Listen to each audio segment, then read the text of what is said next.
والصلاة والسلام على سيد المرسلين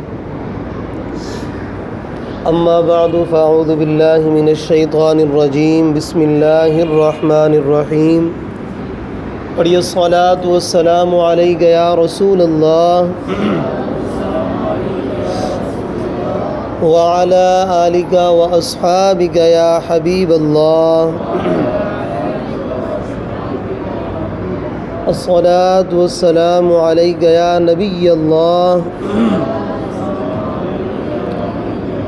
وعلى آلك وأصحابك يا نور الله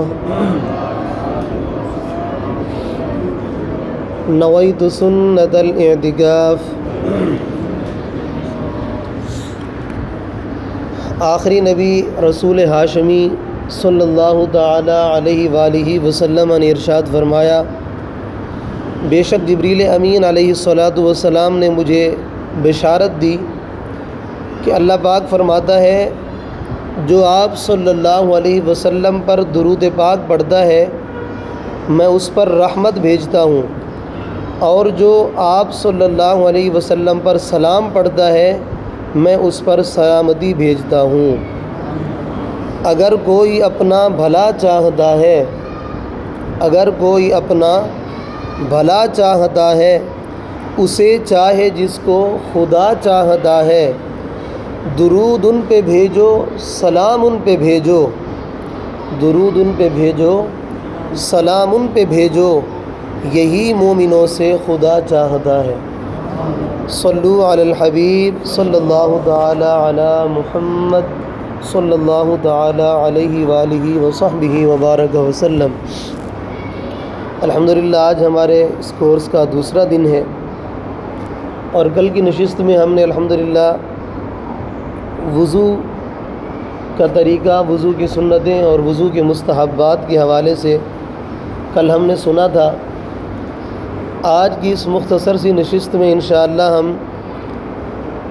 نجاست کے احکام اور جو ہے وہ کپڑے وغیرہ پاک کرنے کا طریقہ، اس کے بارے میں، اور کون سی چیزیں ایسی ہیں کہ جن کے ذریعے بدن یا پھر کپڑے وغیرہ ناپاک ہو جاتے ہیں، اور پھر ان چیزوں کو پاک کرنے کا طریقہ کیا ہے، اس کے حوالے سے انشاءاللہ آج ہم سنیں گے۔ تو سب سے پہلی بات یہ ہے، نجاست جو ناپاکی ہے، گندگی ہے، نجاست، اس کی دو قسمیں ہیں، ایک ہے نجاست غلیظہ اور ایک ہے نجاست خفیفہ۔ نجاست کی کتنی قسمیں ہیں؟ دو قسمیں۔ کتنی قسمیں ہیں؟ دو قسمیں۔ ایک کو نجاست غلیظہ کہتے ہیں اور دوسری کو خفیفہ۔ دوسری کو کیا کہتے ہیں؟ اپنے سادہ لفظوں میں اگر آپ اس کو یاد رکھنا چاہیں تو یوں رکھ سکتے ہیں کہ ایک وہ نجاست ہے کہ جس کا حکم سخت ہے، جس کا حکم، اس کو کہتے ہیں غلیظہ، اور ایک وہ نجاست ہے کہ جس کا حکم اس کی بنسبت کچھ ہلکا ہے، اسے کہتے ہیں خفیفہ، اسے کہتے ہیں خفیفہ۔ تو آسان لفظوں میں یوں یاد رکھیں کہ ایک وہ نجاست جس کا حکم سخت ہے، یعنی سخت حکم والی نجاست، اور دوسری اس سے ہلکے حکم والی نجاست۔ تو نجاست کی ٹوٹل دو قسمیں ہیں، نجاست کی ٹوٹل دو قسمیں ہیں۔ جب اتنی بات ہم نے سمجھ لی، اب نجاست غلیظہ یعنی جس کا حکم سخت ہے، اس کے اندر کون کون سی چیزیں شامل ہیں، تو چند ایک جو ہے وہ ہم سنیں گے۔ انسان کے بدن سے جو ایسی چیز نکلے کہ اس چیز کے نکلنے سے وضو ٹوٹ جائے یا پھر انسان پر غسل لازم ہو جائے، اسے کہتے ہیں نجاست غلیظہ۔ اب مثال کے طور پر جس طرح پاخانہ ہے، ظاہر نکلے گا تو وضو ٹوٹ جائے گا، یہ نجاست غلیظہ ہے۔ اسی طرح پیشاب، اس کا اگر ایک بھی قطرہ نکل گیا تو وضو ٹوٹ جائے گا نا، اسے کہتے ہیں نجاست غلیظہ، چونکہ یہ ایسی ہے کہ انسان کے بدن سے نکلی تو وضو ٹوٹ گیا، اور اس وجہ سے اسے کہتے ہیں نجاست غلیظہ۔ اسی طرح بہتا خون، بہتا خون بھی نجاست غلیظہ ہے، انسان کے اپنے بدن سے نکلے اور بہہ جائے، اگر کبھی کسی کا زخم ہوتا ہے پھوڑا وغیرہ یا کبھی خارش وغیرہ سے انسان کھجاتا ہے تو خون وغیرہ نکل آتا ہے. اب دیکھنا یہ پڑے گا کہ آیا وہ خون بہا یا نہیں. اگر وہ اپنی جگہ سے بہہ گیا، بہنا کسے کہتے کل ہم نے اس کے بارے میں سنا تھا، جو دھونے کی بات ہے وہی بہنے کے حوالے سے بھی ہے کہ اپنی جگہ سے بہنا کیا ہوگا کہ وہ اپنی فرض کرے کہ یہاں پر اگر کسی کے پھوڑا ہو تو اگر یہاں پر خون ایک ہے، خون چمکا اور وہیں پر رکا رہا، اپنی جگہ سے بہا نہیں، نیچے گیا نہیں، اپنی جگہ سے جب تجاوز کرے گا تو یہ ہوگا بہنا. خون نکلا اپنے زخم سے اور اس جگہ سے سرایت کر کے تجاوز کر کے آگے کی طرف بڑھ گیا تو اسے کہیں گے بہنا.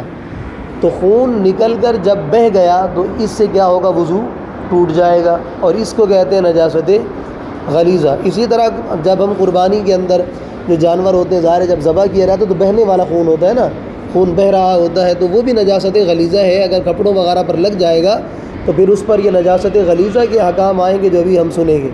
اتنی بات سمجھ میں آ گئی. تو ابھی ہم نے کتنی چیزیں پڑھی کہ نجاست غلیظہ کے اندر ایک تو پاخانہ انسان کے بدن سے نکلا، یہ پیشاب، اسی طرح بہتا خون، یہ بھی نجاست غلیظہ کے اندر شامل ہے.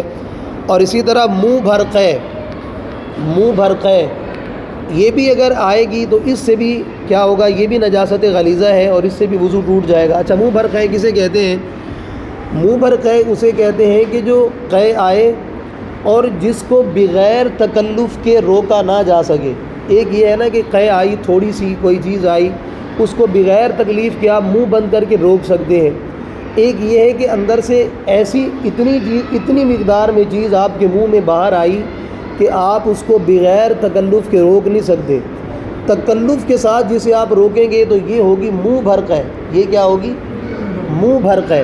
تو یہ منہ بھر قے بھی جو ہے نا، یہ بھی نجاست غلیظہ کے اندر شامل ہے. اسی طرح عورتیں جو ہوتی ہیں ان کے مینسز وغیرہ ہوتے ہیں، یا اسی طرح بچہ پیدا ہونے کے بعد جو خون وغیرہ کا معاملہ ہوتا ہے، ان کو حیض و نفاس کہا جاتا ہے. تو مینسز کا خون یا پھر بچے کی ولادت کے بعد کا جو خون ہوتا ہے یہ بھی نجاست غلیظہ کے اندر شامل ہے. اسی طرح منی، مزی اور ودی، یہ چیزیں بھی نجاست غلیظہ کے اندر شامل ہیں. اب کچھ بچے بھی یہاں بیٹھے ہیں اگرچہ، مگر وضاحت کرنا ان لفظوں کی ضروری ہے. منی کہتے ہیں وہ گاڑھا سفید پانی جو شہوت کے ساتھ جو ہے وہ نکلتا ہے اور جھٹکے کی صورت میں، اسے کہتے ہیں منی. اور یہ جو ہے وہ احتلام وغیرہ کی صورت میں بھی یہ معاملہ ہوتا ہے، یہ چیز جو نکلتی سے منی کہا جاتا ہے. اس طرح مزی ہے، یہ سفید پانی گاڑھا ہوتا ہے مگر اس میں شہوت کا ہونا یہ ضروری نہیں ہوتا، یا جھٹکے کی صورت میں یہ معاملہ نہیں ہوتا، ایک ساتھ نہیں ہوتا. تو یہ ہوتا ہے کبھی ملاعبت، یعنی کہ میاں بیوی کے جو معاملات ہوتے ہیں تو اس سے پہلے کا جو ہے یہ معاملہ ہوتا ہے، تو یہ منی کی بنسبت کچھ پتلا پانی ہوتا ہے. اور اسی طرح ودی، یہ پیشاب کے بعد، پیشاب سے کچھ گاڑھا پانی ہوتا ہے، پیشاب کے بعد چند قطرے آتے، اسے کہا جاتا ہے ودی.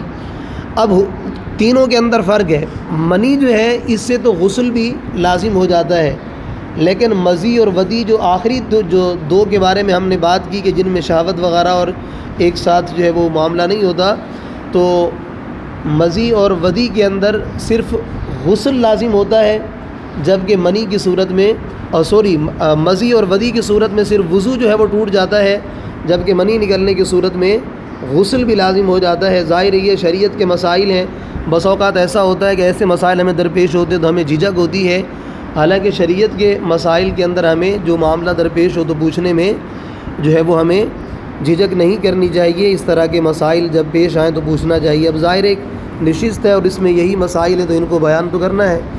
تو بہرحال یہ چیزیں بھی نجاست غلیظہ کے اندر شامل ہیں.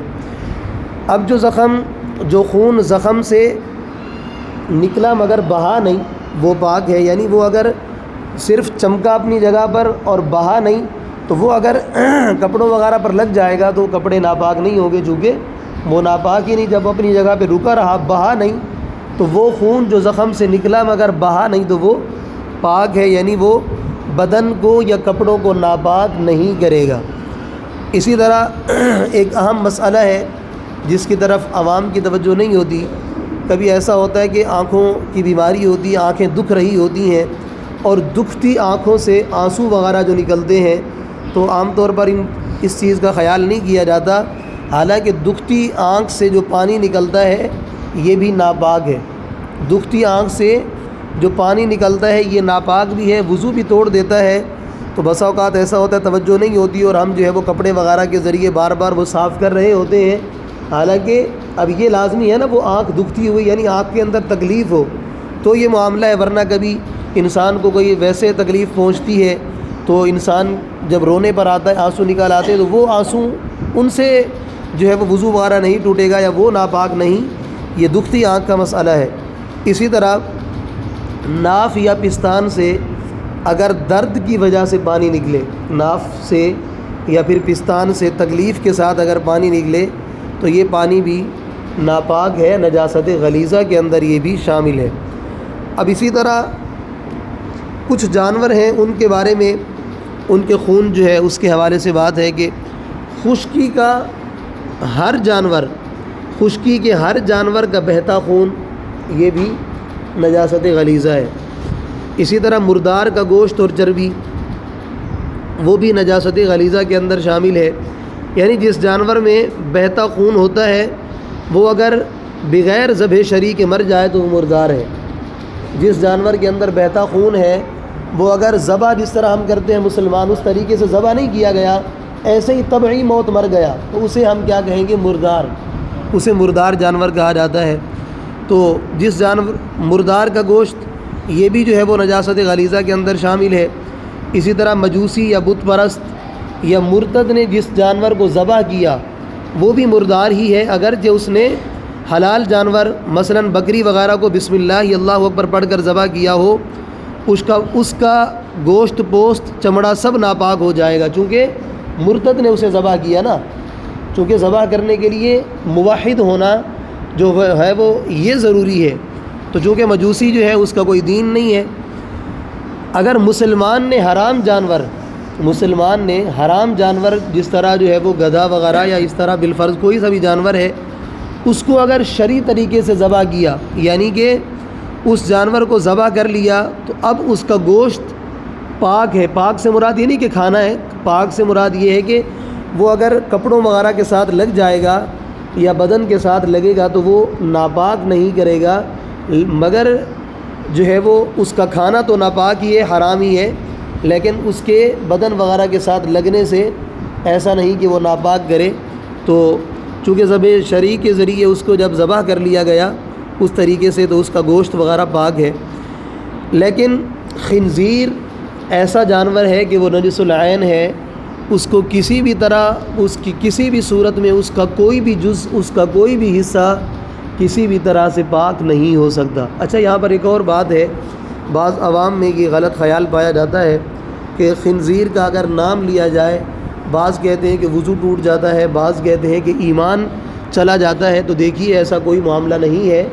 اگر ایسا ہی معاملہ ہوتا تو قرآن کریم میں کئی مرتبہ لفظ خنزیر ولحم الخنزیر کا لفظ قرآن پاک میں آیا، تو ایسی کوئی بات نہیں ہے، بس ایسا ہی جو ہے وہ عوام کے اندر ایسی غلط فہمی ہے جس کا حقیقت کے ساتھ کوئی تعلق نہیں ہے۔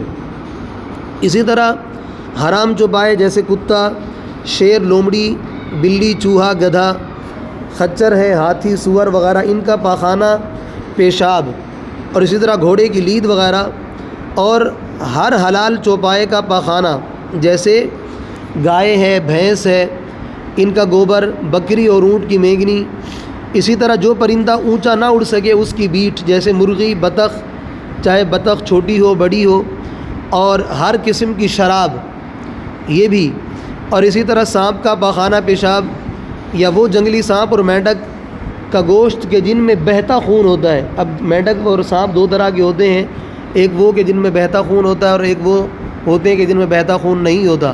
تو جن میں بہتا خون ہوتا ہے یا ان کی بات ہے، اگرچہ یہ ذبح کیے گئے ہوں، اسی طرح ان کی کھال اگرچہ سکھا لی گئی ہو، اور سور کا گوشت، ہڈی، بال اگرچہ سور کو ذبح کیا گیا ہو، یہ ساری باتیں ابھی جتنی ہم نے ذکر کی یہ ساری کی ساری بھی نجاست غلیظہ ہیں، یہ بھی ساری کی ساری کیا ہیں؟ نجاست غلیظہ ہیں۔ اسی طرح چھپکلی جو کہ گھروں میں عام طور پر پائی جاتی ہے، اور گرگٹ وغیرہ، ان کا خون یہ بھی نجاست غلیظہ ہے، یہ بھی نجاست غلیظہ ہے۔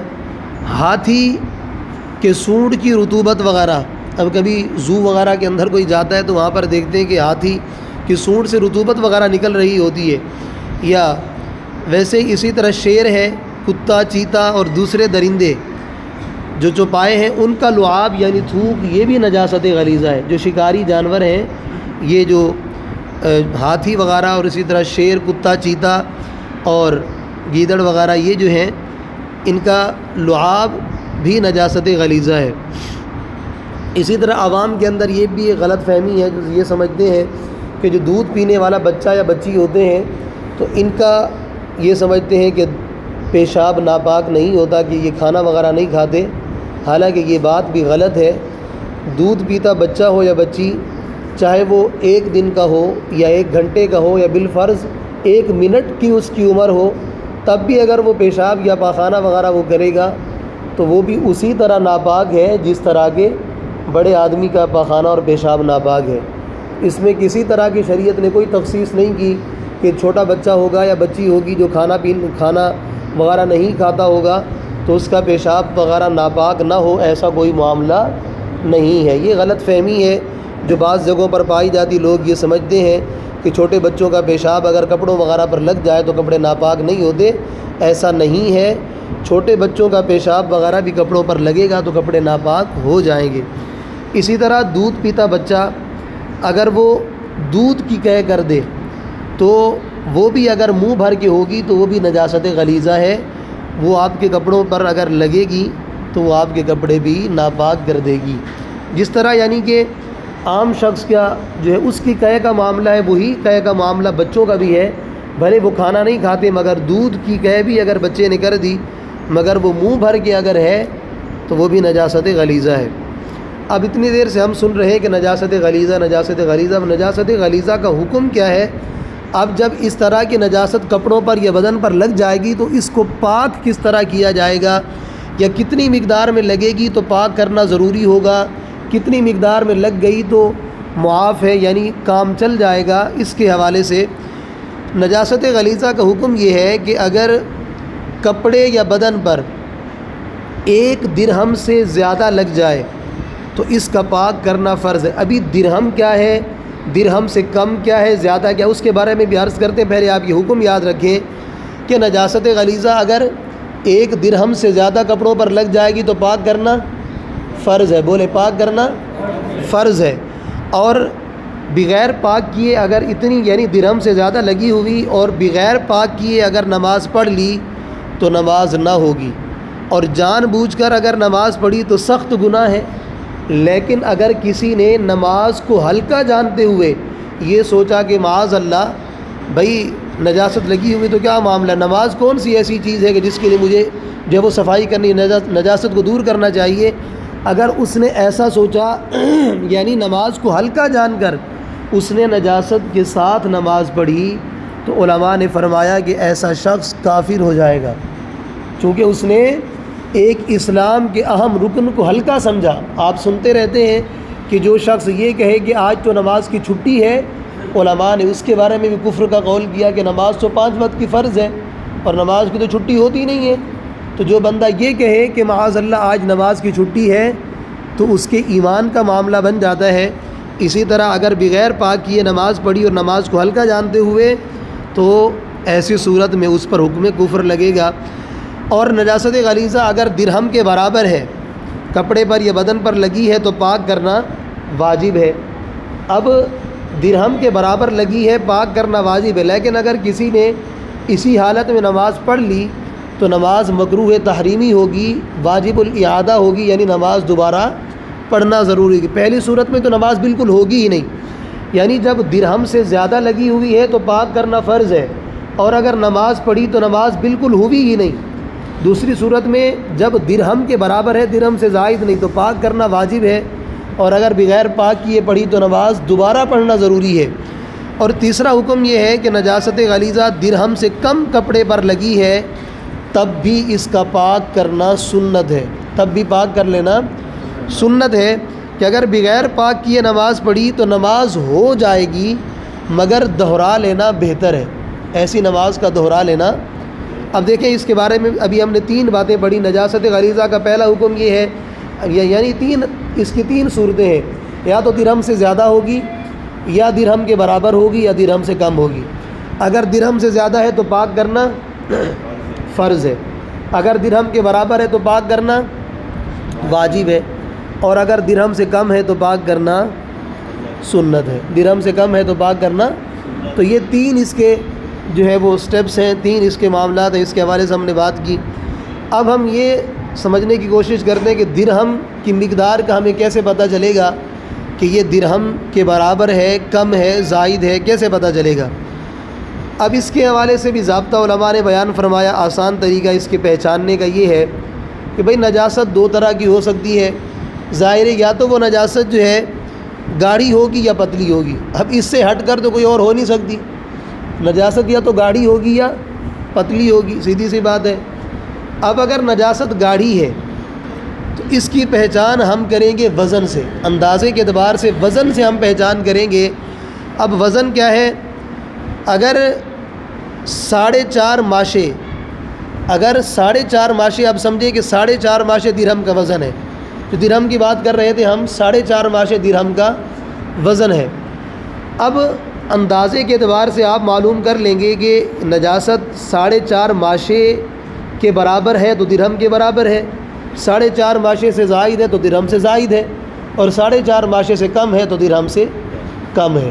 اب آپ سمجھ جائیں گے اندازے سے۔ ابھی عام طور پر جو ہمارے ہاتھوں میں انگوٹھیاں وغیرہ ہوتی ہیں تو تقریباً یہ ہے کہ وہ بھی 4.5 ماشے سے اکثر زائد ہی ہوتی ہیں، اکثر تو زائد ہی ہوتی ہیں، بس اوقات کسی کی کم بھی ہو سکتی ہے، لیکن آپ یوں اپنا اندازہ پہ اعتبار سے یوں قائم کر سکتے ہیں کہ سمجھ آ جائے گی کہ تقریباً یہ 4.5 ماشے سے کم ہوگی، اس کے برابر ہوگی یا زیادہ ہوگی۔ تو اس اعتبار سے اگر برابر ہے تو درہم کے برابر ہے، پھر وہی حکم آئے گا کہ پاک کرنا واجب ہے، زائد ہے تو پھر پاک کرنا فرض ہے، وہی والا معاملہ آئے گا۔ تو یہ اس کی پہچان اس صورت میں کہ جب وہ نجاست گاڑھی ہے۔ یہ معاملہ سمجھ میں آ گیا، بالکل واضح ہے کہ اگر گاڑھی ہے تو اعتبار وزن کا ہوگا۔ اور دوسری صورت یہ ہے کہ نجاست اگر پتلی ہے، نجاست اگر جس طرح پانی وغیرہ یا پیشاب وغیرہ اس طرح پتلی ہے، تو اس صورت میں اس کا اعتبار ہم کس طرح کریں گے؟ اس صورت میں اس کا اعتبار ہم کریں گے اس کی لمبائی چوڑائی سے، اس کی لمبائی اور چوڑائی سے ہم درہم کا اعتبار کریں گے۔ وہ کس طرح ہوگا؟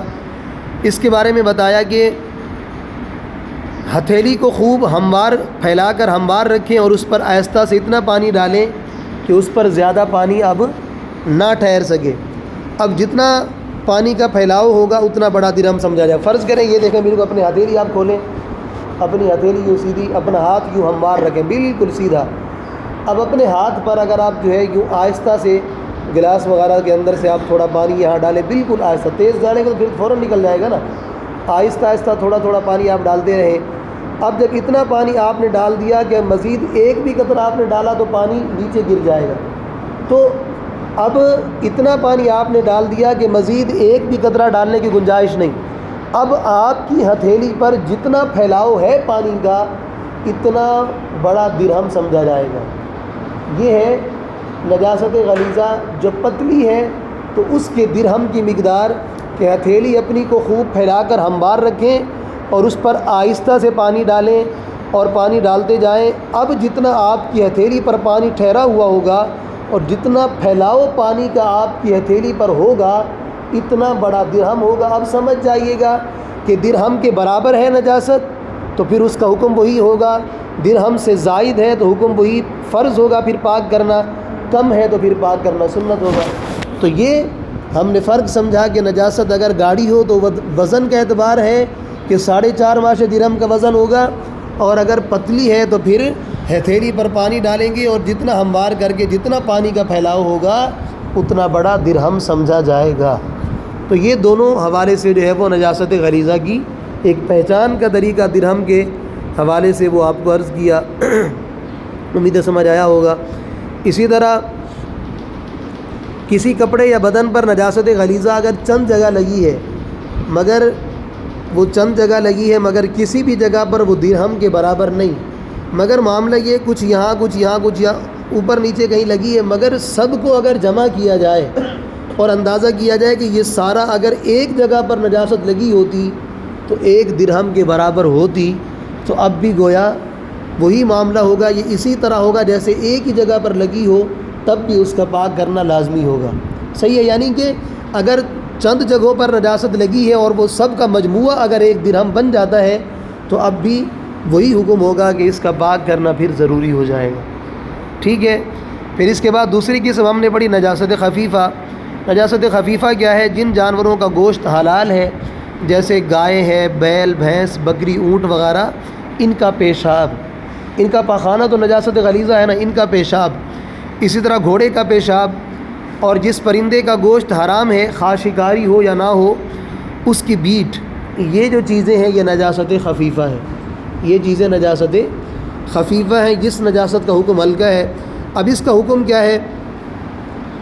کپڑے کے جس حصے یا بدن کے جس حصے پر یہ نجاست خفیفہ لگ جائے، اس کے حوالے سے یہ ہے کہ اگر چوتھائی سے کم ہے تو معاف ہے، چوتھائی سے اگر کم ہے تو معاف ہے، اور اگر چوتھائی سے زیادہ ہے تو اس کو پاک کرنا، پوری چوتھائی میں لگی ہے نجاست تو پھر اس کا پاک کرنا ضروری ہے، بغیر پاک کیے نماز پڑھی تو نماز نہیں ہوگی۔ اب اس کی مثال دی، جس طرح آستین ہے، یہ آستین ہے نا، یہ ظاہر ہے کہ ایک عضو کا یہ ایک حصہ ہے، یہ آپ کے کپڑے وغیرہ کا بھی، تو آستین کی چوتھائی سے کم اگر نجاست لگی، اب آستین میں اس کا پورا حصہ دیکھا جائے گا، اگر اس کی چوتھائی جو بنتی ہے اس سے کم میں نجاست خفیفہ لگی ہے تو وہ معاف ہے، اور اگر چوتھائی کے برابر یا اس سے زائد لگی ہوئی ہے تو ایسی صورت میں بغیر پاک کیے نماز پڑھیں گے تو نماز نہیں ہوگی۔ اسی طرح دامن میں لگی ہے نجاست تو دامن کی چوتھائی سے کم ہے تو معاف ہے، اور اگر دامن کی چوتھائی میں یا چوتھائی سے زیادہ لگی ہے تو اب اس کو پاک کرنا ضروری ہوگا۔ اسی طرح ہر چوپائے کی جگالی کا وہی حکم ہے جو اس کے پاخانے کا، جانور ہے نا وہ جگالی کرتے ہیں تو اپنے معدے میں سے نکال کر منہ میں دوبارہ چارے کو چبانا، یہ جگالی کہلاتا ہے۔ اکثر گائے اونٹ اپنا منہ جو ہلاتے رہتے ہیں تو چلاتے ہیں، اس سے ان کے منہ سے صابن وغیرہ کی طرح جھاگ نکلتی ہے، تو اس کو کہتے ہیں جگالی۔ تو اس جگالی کا بھی وہی حکم ہے جو ان جانوروں کے پیشاب کا حکم ہے، تو جو ان کے پیشاب کا حکم ہے وہی ان کے جو ہے وہ ان کی جگالی کا حکم ہوگا۔ جانور کے پتے کا وہی حکم ہے، بلکہ جگالی کا وہی حکم ہے جو اس جانور کے پاخانے کا ہے۔ اب چونکہ تمام حلال جانوروں کا پاخانہ بھی کیا ہے؟ نجاست غلیظہ ہے نا، تو اسی طرح اب جو جانور ہم نے جن کے بارے میں بھی بات کی تو ان کا پاخانہ بھی نجاست، ان کی جگالی بھی نجاست غلیظہ ہی ہوگی۔ اچھا، پتا جو ہے ہر جانور کے پتے کا وہی حکم ہے جو اس کے پیشاب کا حکم ہے۔ حرام جانور ہیں ان کا پتا نجاست غلیظہ ہے، اور حلال جانور کا جو ہے وہ پتا نجاست خفیفہ ہے، چونکہ ان کے پیشاب کا حکم ہم نے یہی بیان کیا۔ اسی طرح جانوروں کی قے، ہر جانور کی قے جو ہے اس کی بیٹ کا حکم رکھتی ہے، اس کی بیٹ کا حکم رکھتی ہے، یعنی جس کی بیٹ پاک ہے اس کی قے بھی پاک ہے، جیسے چڑیا، کبوتر وغیرہ ان کی بیٹ پاک ہے تو ان کی قے بھی پاک ہے، اور جس کی بیٹ نجاست خفیفہ ہے جیسے باز ہے، کوا ہے، تو اس کی قے بھی نجاست خفیفہ ہے، اور جس جانور کی بیٹ نجاست غلیظہ ہے جیسے مرغی ہے، بطخ ہے، تو ان کی قے بھی نجاست غلیظہ ہی ہوگی۔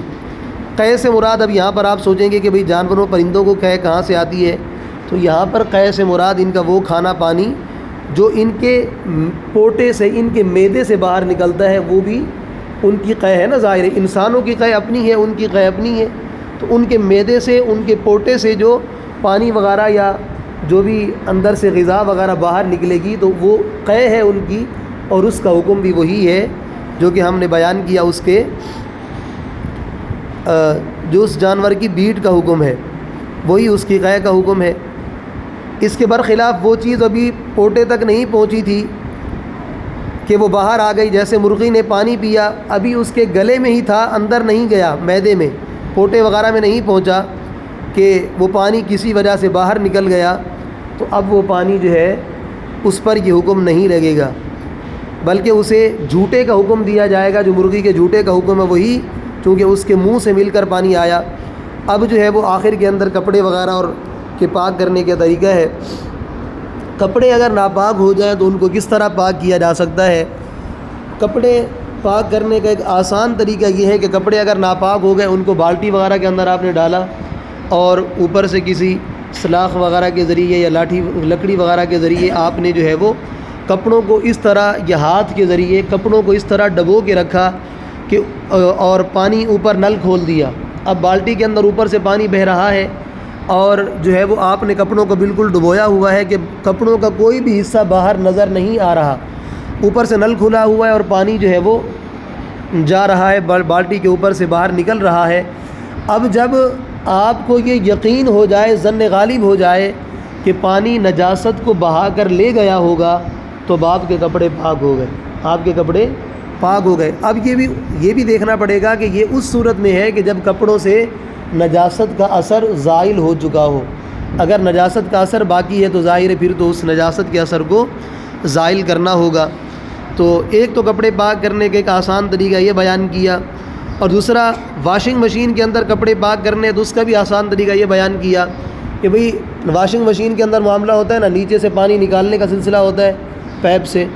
تو اب اس میں یہ ہے کہ اوپر سے آپ نل وغیرہ کھولیں, اوپر سے پانی وغیرہ ڈالیں, صحیح طریقے سے اسی طرح دبا کے رکھیں کہ کپڑے جو ہے وہ بالکل کوئی بھی حصہ کپڑوں کا پانی سے باہر نہ رہے.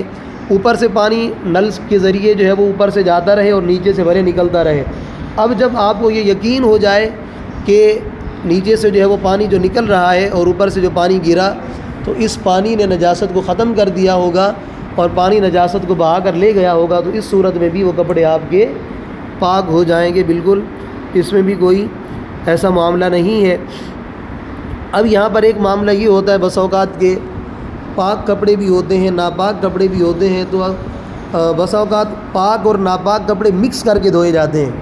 تو یاد رکھیے ناپاک کپڑے پاک کپڑوں کے ساتھ مکس کرنا اور ان کو مکس کر کے دھونا یہ درست نہیں ہے. امام اہل سنت رحمۃ اللہ تعالی علیہ نے فتاوی رضویہ شریف میں فرمایا کہ بلا ضرورت پاک چیز کو ناپاک کرنا بھی ناجائز اور گناہ ہے. بلا ضرورت اب دیکھیں کہ ایک کپڑا ناپاک تھا اور آپ نے جو اگر مزید بھی 2-3 سوٹ اگر ساتھ دھونے تھے تو ایک کپڑے کے کچھ حصے کی وجہ سے آپ نے دیگر جو پاک کپڑے تھے ان کو بھی ناپاک کر دیا. تو بلا ضرورت ایسا کرنا یہ جائز نہیں ہے کہ ایک پاک چیز تھی اس کو بھی آپ نے ناپاک کر دیا. اس کا طریقہ یہ ہے, آسان سا طریقہ یوں کیا جا سکتا ہے, اگر کپڑے ساتھ ہی دھونے ہیں پاک اور ناپاک, تو جو ناپاک کپڑا ہے ظاہر ہے پورا کپڑا تو ناپاک نہیں ہوگا نا, اس کا کچھ تھوڑا سا حصہ ہی ناپاک ہوگا. تو اس ناپاک حصے کو پہلے اچھے طریقے سے دھو لیں, اس ناپاک حصے کو اچھے طریقے سے دھو لیں. اب جب وہ حصہ آپ نے دھو لیا تو اب گویا وہ تو پاک ہو چکا. اب بھلے وہ کپڑے اور دیگر پاک کپڑے ساتھ ملا کے میلے کپڑے دھو لیں, تو اب نہ تو ایسا ہوگا کہ دیگر کپڑے ناپاک ہوں گے, وہ بھی آپ نے اچھے طریقے سے پاک کر لیا. اب دیگر جس طرح عام طور پر کپڑے آپ دھوتے ہیں اسی انداز پہ دھو کر آرام سے آپ کپڑے اپنے جو ہے وہ آپ کے کپڑے دھوئے جا سکتے ہیں. اب اس میں یہ ٹینشن بھی نہیں ہوگی کہ مزید کس طرح ان کو جو ہے وہ دھویا جائے, کس طرح پاک کیا جائے. تو یہ ایک آسان طریقہ بالکل جو ہے وہ یہاں پر بیان کیا ہوا تھا, جو کہ میں نے آپ کے سامنے اپنے لفظوں کے اندر بالکل جو ہے وہ آسان کر کے عرض کر دیا. تو آج کی ہماری نشست جو ہے وہ یہیں پر مکمل ہوئی. جو آج کے دن الحمدللہ ہم نے نجاست کے بارے میں سنا کہ نجاست کی 2 قسمیں. خلاصہ بھی میں پورا بس تھوڑا سا بتا دوں آپ کو.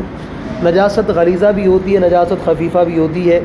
نجاست غلیظہ وہ ہے جس کا حکم سخت ہے, اور اس کا معاملہ ہم کیا پڑھا ہم نے کہ اس کا حکم جو ہے وہ درہم کے معاملے میں, درہم اگر نجاست درہم سے زائد لگی ہے تو پاک کرنا فرض ہے, اور اگر نجاست درہم کے برابر لگی ہے تو پاک کرنا واجب ہے, اور اگر نجاست درہم سے کم لگی ہے تو پاک کرنا سنت ہے. پھر دوسری چیز ہم نے پڑھی نجاست خفیفہ. نجاست خفیفہ کے اندر کیا ہے کہ اگر چوتھائی سے کم لگی ہے تو وہ معاف ہے, اور چوتھائی لگی ہے یا چوتھائی سے زیادہ ہے تو اس کو پاک کیے بغیر نماز پڑھیں گے تو نماز نہیں ہوگی. اچھا, پھر ہم نے درہم کی مقدار کو کس طرح سمجھا کہ نجاست یا تو گاڑھی ہوگی یا پتلی ہوگی. نجاست اگر گاڑھی ہے تو اس میں ہم اعتبار کریں گے وزن کا. اگر 4.5 ماشے وہ نجاست جو گاڑھی ہے وہ اگر اس کا وزن اس کے برابر ہے 4.5 ماشے تو درہم کے برابر ہے, کم ہے تو کم ہے, زائد ہے تو زائد ہے. اسی طرح اگر وہ نجاست پتلی ہے تو اس کا اعتبار کس طرح کریں گے, ہتھیلی کے اوپر جس طرح ہم آہستہ سے پانی ڈالتے ہیں تو جو پانی کا پھیلاؤ ہوتا ہے وہی اتنا بڑا جو ہے وہ درہم سمجھا جائے گا, اس کے برابر ہے تو درہم کے برابر ہے، اس سے کم ہے تو درہم سے کم ہے۔ تو یہ پورا جو ہے وہ ہم نے پڑھا۔ اس کے بعد مزید جو ہے وہ جانوروں کے حوالے سے کہ کس جانور کا جو ہے وہ پیشاب اور پاخانہ نجاست غلیظہ ہیں، کس کا جو ہے وہ پیشاب نجاست خفیفہ ہے، اور پھر پرندوں کی کون سے پرندوں کی بیٹ نجاست غلیظہ ہے، کون سے پرندوں کی بیٹ نجاست خفیفہ ہے۔ اور پھر اس کے بعد جو ہے وہ ہم نے 2-3 غلط فہمیوں کے بارے میں سنا کہ ایک تو یہ غلط فہمی جو عوام کے اندر پائی جاتی ہے کہ دودھ پیتے بچے کا پیشاب تو یہ بھی ناپاک ہے، اور خنزیر کا نام لینے سے جو ہے وہ وضو وغیرہ یا ایمان وغیرہ چلا جائے، ایسا بھی نہیں، یہ بھی غلط فہمی ہے۔ اور آخر کے اندر ہم نے کپڑے پاک کرنے کا طریقہ اور جو ہے وہ اس کے ساتھ ہم نے واشنگ مشین میں کپڑے پاک کس طرح کیے جائیں گے، یا پھر پاک اور ناپاک کپڑے ساتھ دھونے کا مسئلہ ہم نے سیکھا۔ تو یہ آج کا پورا خلاصہ بھی آخر میں نے عرض کر دیا۔ اللہ رب العالمین پیارے محبوب صلی اللہ علیہ وسلم کے وسیلے سے ہم سب کا یہ سیکھنا اپنی بارگاہ میں قبول فرمائے۔ جی